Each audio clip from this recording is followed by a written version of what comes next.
আসসালামু আলাইকুম, আশা করি আপনারা সবাই ভালো আছেন। বিপিএল এর আপডেট নিয়ে আমি আব্দুল আল মুহিত আপনাদের সবাইকে স্বাগতম।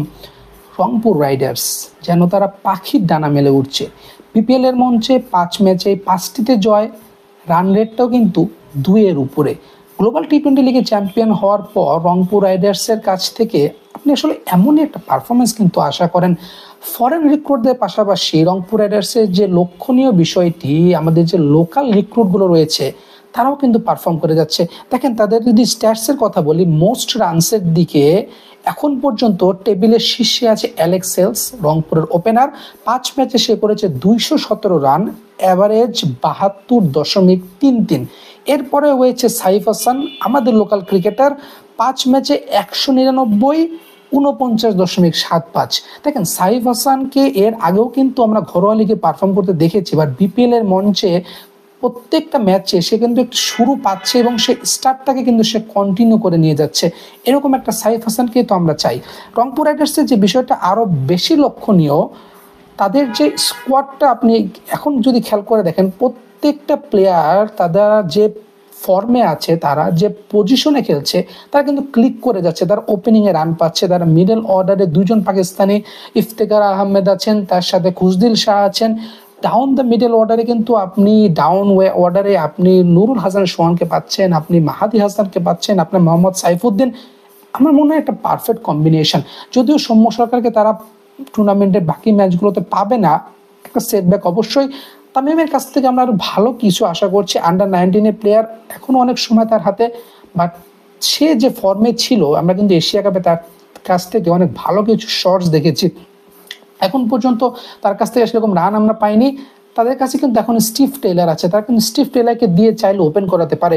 আপনি যদি রংপুর রাইডার্সের পুরো টুর্নামেন্টটা দেখেন, তারা কিন্তু টপ অর্ডার থেকে রান জেনারেট করছে এবং এই রানগুলো কিন্তু তারা মিডল অর্ডারে কিন্তু কন্টিনিউ করে যাচ্ছে।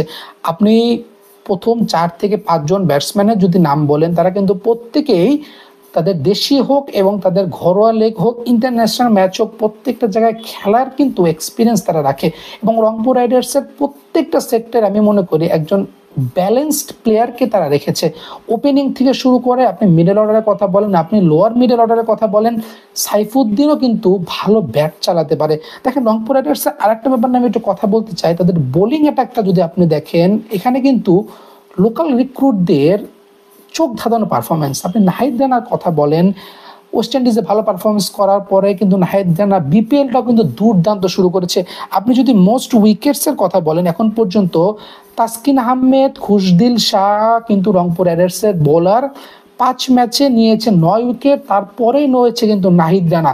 নাহিদ রানার কথা যদি একটু বলি, 5 ম্যাচে 9 উইকেট, অ্যাভারেজ 15.11। মাহাদি হাসান, রংপুরের আরেক স্পিনার, 5 ম্যাচে 7 উইকেট, অ্যাভারেজ 18.57। আমি যে কথাটা বলছিলাম, রংপুর রাইডার্স যে পজিশনে যে প্লেয়ারটাকে চেয়েছে, এবং এটা কিন্তু প্রপার টিম ম্যানেজমেন্ট এবং প্রপার প্ল্যানিংয়ে তারা আগাচ্ছে। 5 ম্যাচের 5টাতে জয়ী, তারা হয়তো নেক্সট ম্যাচগুলোতে প্লেয়ারকে রোটেশন পলিসিতে খেলাবে, বাট তারপরেও রংপুর রাইডার্স একটা কম্প্যাক্ট এবং একটা ব্যালেন্সড টিম। আপনার মাঠে এক্সিকিউশন হয়তো সবসময় হবে না, বাট আপনার টিম স্ট্র্যাটেজিটা, আপনি কোন প্ল্যানিংয়ে আগাচ্ছেন, আপনি কার কাছ থেকে কি পারফরমেন্স আশা করছেন, আপনি উইকেট পড়ে যাওয়ার পর কীভাবে ধরে খেলছেন, প্রত্যেকটা জিনিস কিন্তু লক্ষণীয় করা যাবে আপনি রংপুর রাইডার্সের টিমটার দিকে যদি একটু খেয়াল করেন। রংপুর রাইডার্সের টিমটা একটা ব্যালেন্সড টিম এবং এই টিমের কাছ থেকে আমরা কিন্তু সবসময় এরকম পারফরমেন্সই আশা করি। নাহিদ রানা একদিন দুর্দান্ত ফর্মে আছে। বিপিএলের কথাটা একটু যদি বলি, বিপিএলে কিন্তু ঢাকার পরে সিলেটও আমরা রান পাচ্ছি এবং আমাদের ব্যাটাররা কিন্তু ধীরে ধীরে ফর্মে ফিরে আসছে। সামনে চ্যাম্পিয়ন্স ট্রফি, ডেফিনেটলি আপনি চাবেন আপনার ব্যাটার আরও ভালো রান করুক, কিন্তু সেই পিচেও কিন্তু নাহিদ রানা, মাহাদি, খুশদিল শাহ, ইফতেখাররা রংপুরকে ব্রেক থ্রু এনে দিচ্ছে এবং এই ব্রেক থ্রুগুলোই কিন্তু তাদেরকে রান ডিফেন্ড করতে অথবা রান চেস করতে হেল্প করছে। রংপুর রাইডার্স সামনের ম্যাচগুলোতে হয়তো তারা বিভিন্ন রকম প্লেয়ার তারা সাফেল করবে, হয়তো ওপেনিং আমরা পরিবর্তন দেখতে পারবো, হয়তো মিডল অর্ডারে আমরা আরও পরিবর্তন দেখবো, হয়তো লোয়ার মিডল অর্ডারে, হয়তো বোলিং লাইন আপে তারা কিছু প্লেয়ারকে ট্রাই আউট করবে। বাট এখন পর্যন্ত যে আপডেটটা আমার কাছে রয়েছে, 5 ম্যাচের 5টিতেই জয় রংপুর রাইডার্স, টেবিলের শীর্ষে 10 পয়েন্ট, রান রেটটাও কিন্তু তাদের 2-এর উপরে। তাদের সবচেয়ে সেটব্যাক যেটা আমি মনে করি যে সৌম্য সরকারের সার্ভিসটা তারা মিস করবে। কিন্তু বিসিবির কাছ থেকে আমি মনে করি যে তারা একটা ভালো সিদ্ধান্ত নিয়েছে, কারণ সৌম্য সরকারকে আপনি কিন্তু চ্যাম্পিয়ন্স ট্রফিতে যাবেন। রংপুর রাইডার্স তাদের কিন্তু যথেষ্ট ব্যাকআপ ওপেনারও রয়েছে।